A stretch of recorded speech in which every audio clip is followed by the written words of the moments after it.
I was alone in the building after midnight. I didn't think much of it at the time, but now I can't walk past that building without checking the windows. I worked night security for a mid-sized accounting firm downtown. Nothing glamorous, just badge checks, camera monitoring, and hourly patrols. The building was 8 floors, mostly open office space, with glass meeting rooms and rows of identical cubicles.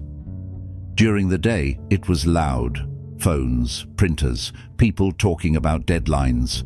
At night, it felt like a completely different place. My shift started at 10 p.m.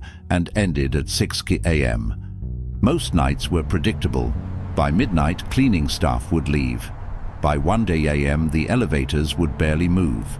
By 2 a.m., it was usually just me, the hum of the air conditioning, and the occasional car passing outside. That night was a Tuesday. I remember because trash pickup happens early Wednesday mornings, and I could hear the trucks outside around 1:30 a.m. At 2:17 a.m., I was in the security room on the ground floor, scrolling through camera feeds out of pure habit.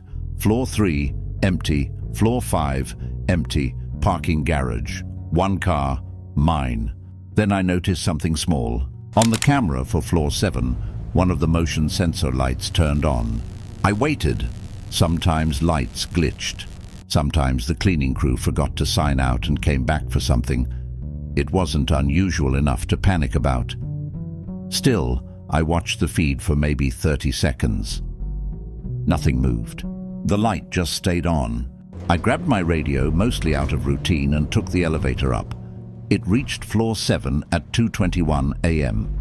When the doors opened, the hallway lights were off, except for the open office area ahead, where the motion light was glowing soft white. The air felt colder up there, not dramatically, just enough that I noticed.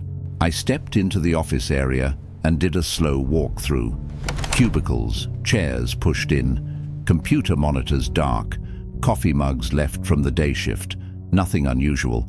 Halfway through the floor, the light behind me turned off. I froze for a second, then told myself the sensor probably timed out. I kept walking. When I reached the far end, another light flicked on, 3 rows ahead of me. Not fast, not sudden, just triggered, like something had moved into range. I called into the radio, even though I knew nobody would answer. Floor 7 check, probably sensor issue. Hearing my own voice helped. I walked forward, slow, listening. The carpet was thick enough to mute footsteps, even mine. Then I heard something that didn't belong. Not footsteps, more like fabric brushing against a desk corner. I stopped. It stopped.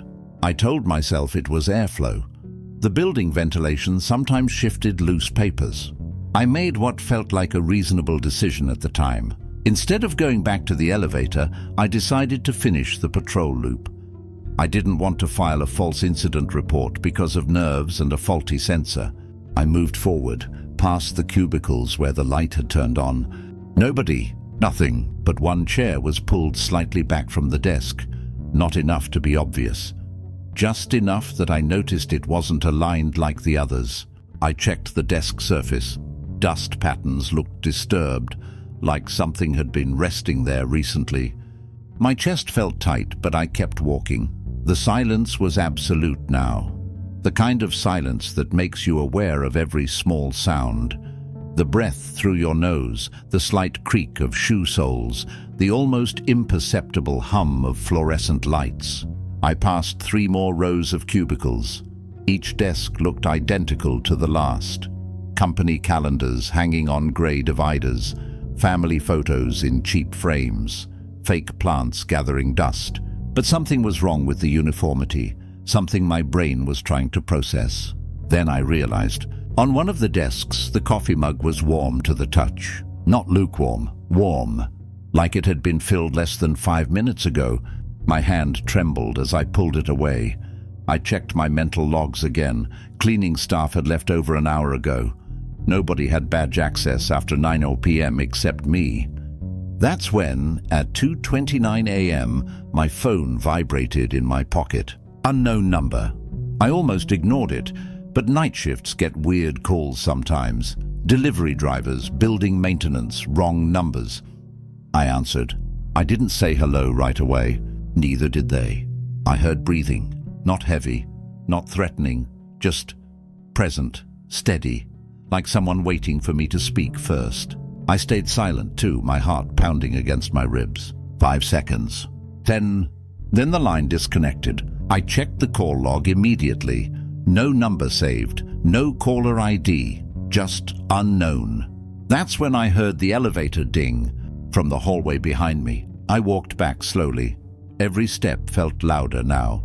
The carpet, which had muffled sounds before, now seemed to amplify them. I could hear blood pulsing in my ears. The hallway lights were still off. The elevator doors were open, empty, but the floor indicator above it changed. From 7 to 6, like someone inside had pressed a button after the doors opened. I ran to the elevator and hit the down button. The doors closed.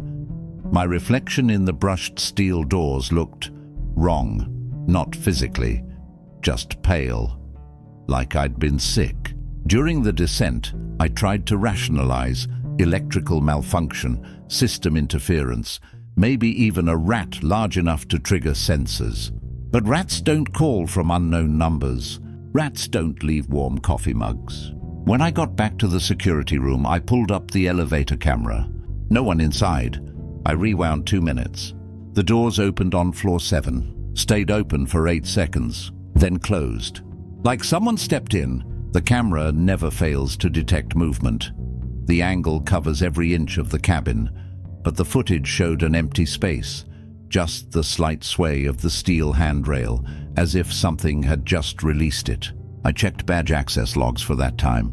Nothing. No entries, no exits. I checked the emergency stairwell cameras. All doors locked from the outside after 10 p.m. requiring badge entry. No breaches.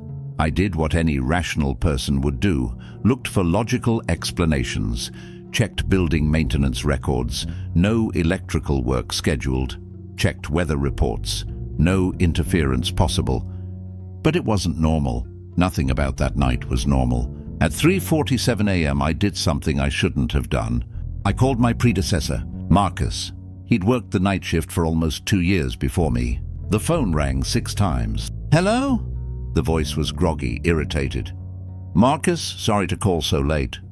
"You're at the building," he cut me off. It wasn't a question.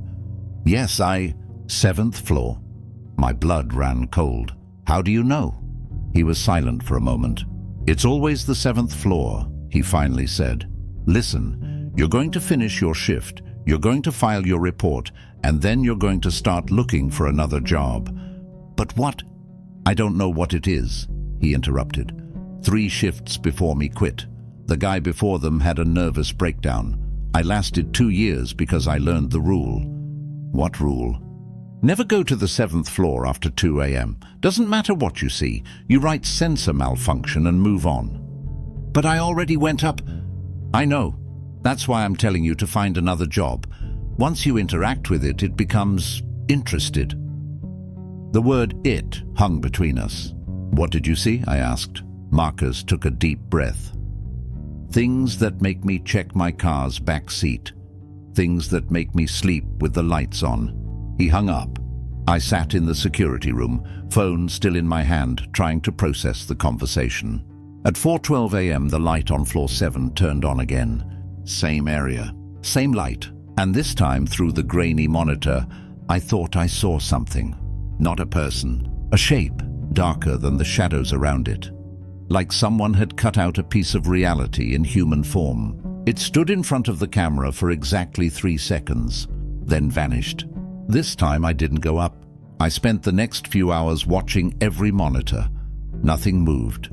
At 5:58 a.m., when the morning staff started arriving, I filed a maintenance ticket for sensor malfunction and didn't mention anything else. I didn't mention the warm mug. I didn't mention the call. I didn't mention the conversation with Marcus. The following days were tense. I arrived for each shift with a knot in my stomach. I spent the first hours checking and rechecking protocols. Everything worked perfectly, except on the 7th floor. On the second night, the light turned on at 2:23 a.m. I didn't go up. On the third night, it turned on at 2:19 a.m. I stayed in the security room. On the fourth night, the phone rang at 2:30 a.m. Unknown number. I let it go to voicemail. 2 minutes later, I heard my own voice over every speaker in the building. My voicemail message, playing on loop, on all 8 floors, simultaneously. I ran to the audio control panel. The switches didn't respond. I killed the main power. My voice continued, until it stopped abruptly at 2:45 a.m. 3 days later, building management emailed everyone about unauthorized after-hours presence and reminded employees not to stay late without logging it. They never explained what triggered the email. Nobody talked about it in the hallways. But I noticed the cleaning crew started leaving earlier, and that the 7th floor remained empty during the day, vacant cubicles, clean desks, as if an entire department had been quietly relocated. I quit 2 weeks later, said I found a better position, better pay, day hours. The security manager just nodded. "How long did you last?" he asked. 7 months, I replied. He made a note, better than most. I didn't ask what he meant. Last month I was downtown around midnight and walked past the building. I was trying to find a taxi after a work event at a nearby hotel. The street was empty, silent, just the distant sound of sirens and the occasional hum of a passing car. I stopped on the sidewalk in front of the building. I told myself it was just curiosity, that I was just looking at the place where I used to work. But that was a lie. I knew why I'd stopped. I didn't mean to look up, but I did, straight at the 7th floor, and one of the lights turned on. Not gradually, not flickering, just turned on, illuminating a single cubicle, the same one I'd seen that first night. I stood there for maybe 15 seconds, heart pounding, feet like lead. The city around me continued moving. A car passed, someone laughed somewhere nearby, a plane blinked across the sky. But everything felt distant, like I was separated from the world by a thin layer of glass. Then the light went off, like it knew I was there, like it was recognizing me. I got a taxi 3 blocks away, hands shaking as I opened the door. The driver asked if I was okay. I nodded, not trusting my voice. I didn't look back. But as we drove away, I saw in the side mirror one last glimpse of the building disappearing into darkness. The light turned on again, brighter this time, more insistent, like a beacon, like a signal. And this time, it stayed on until we were out of sight, burning against the night sky like an accusation. Sometimes late at night my phone rings. Unknown number. I never answer, but I can hear the breathing on the voicemail. Steady, patient, waiting. And in the background I hear something else. The ding of an elevator. Fluorescent lights humming. It's still looking. And always will be.